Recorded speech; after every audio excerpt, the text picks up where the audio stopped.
welcome Sandy Marks. So it's my first day at my first job, and I'm scared shitless.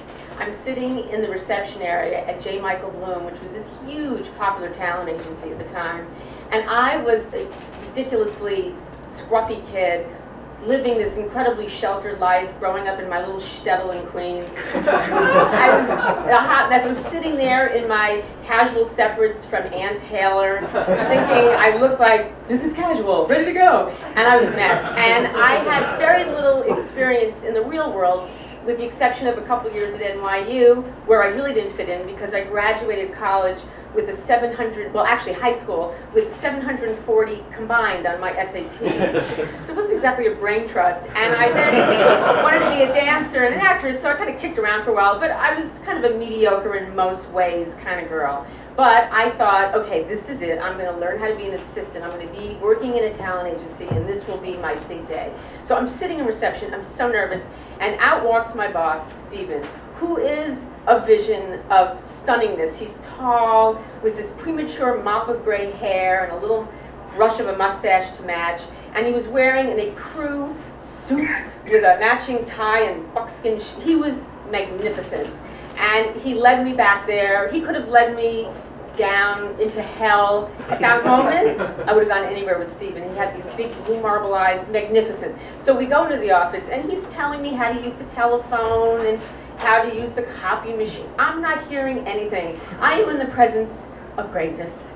And I can tell right away, because he's got this huge personality, that I'm also finally meeting my match, because I am a straight girl hiding inside a gay man's body. And my body arch sarcasm has finally found someone who will appreciate me for just being who I am.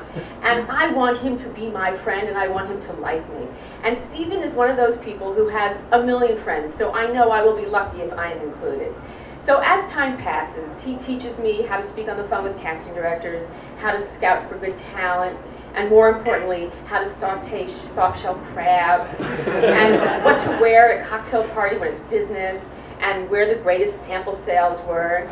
And to reciprocate, all I had to offer was to teach him the entire opening combination to a chorus line for the audition. So at lunch, at least 3 times a week, we'd lock the door and we would run it through, lunging, popping our heads, shouting. It was as if I had climbed through a poppy field, I landed in Oz, and I never wanted to leave. Work was my favorite part of my life. And Stephen enjoyed all the things that I seemed to enjoy, so we were a match. And he was also generous enough to include me in his personal life. So I would meet all of these gorgeous people, mostly men, that were in his life. Some were boyfriends, some were just friends, but they would come and hang out in our office, which sort of became like a salon. And he had this one boyfriend who was actually in the Navy, and he showed up in his dress whites, like right out of a Fleet Week. And he showed up, and he was like my Richard Gere, and I wanted to be Deborah Winger, and I wanted him just to take me away. But his whole life was like that. It was just shiny and bright, like a brand new toy that you wanted to play with wherever you went. Suddenly, though, things changed. It was 1982, and we got this one phone call. Peter, a really sweet guy and a wonderful actor, was going to miss an audition. He felt really shitty. He had a horrible cough. His doctor thought it could be pneumonia. Didn't really think about it much. 2 weeks later, Stephen and I were at St. Vincent's and instructed to put on hospital gowns, masks, and gloves, because if we were going to visit, we needed to be protected. He might be contagious, or we might be contagious towards him. Now, that was disturbing, but more disturbing was if you walked down the halls at St. Vincent's, room after room after room, there were young men who looked like Peter, and their families were also wearing hospital gowns and masks. Something terrible was coming. We all saw it, we all know it, but we didn't really know what it was. Nobody did. Time passed, weeks turned to months, and all those hospital visits to all these great guys turned into funerals and memorial services. One more beautiful than the other. Incredible tributes, videos, catered events. But we were at a point where we were becoming almost numb to this. We were bringing black outfits to work, knowing at any time we might be called to go to somebody's burial. It was as if this incredible 20th century renaissance with unbelievable talent, choreographers, directors, actors, painters. They were disappearing right before our eyes. Stephen remained Stephen, optimistic, beautiful, healthy, thank God healthy. But I think he started to take stock and realize maybe there's more to life than sitting at the same desk doing the same bullshit booking commercials.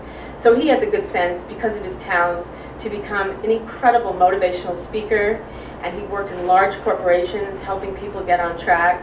And I had the great pleasure of replacing him and becoming a full agent at 25 years old, which was pretty good for someone with that 740 on our SAT score. Still didn't really know what I was doing, but I figured I'd give it a try. And I try to maintain the joy that Stephen brought into my life, which was something that you can't put a price tag on. And things went well for a long time, and finally I was lucky enough to open up my own agency. And a day after I started my own business, a huge wooden crate arrived. And inside that crate were tall, white, beautiful tulip bulbs. Bright, all perfect, standing straight, just like Stephen. That's what it looked like. It looked like a huge box of beautiful Stephen sitting on my desk telling me, you're going to be okay. I've done my job, but now it's your turn. Keep the joy in the job. Just do what you're doing. And I did, and had a miraculous career for many, many years. Did things I never dreamed I would do, like slow dancing with Tony Bennett, or sewing Marissa Tomei into a malfunctioning dress. But nothing in all those years will ever come even close to Stephen and I behind a locked door at 400 Madison Avenue, dancing to Marvin Hamlish. Thank you.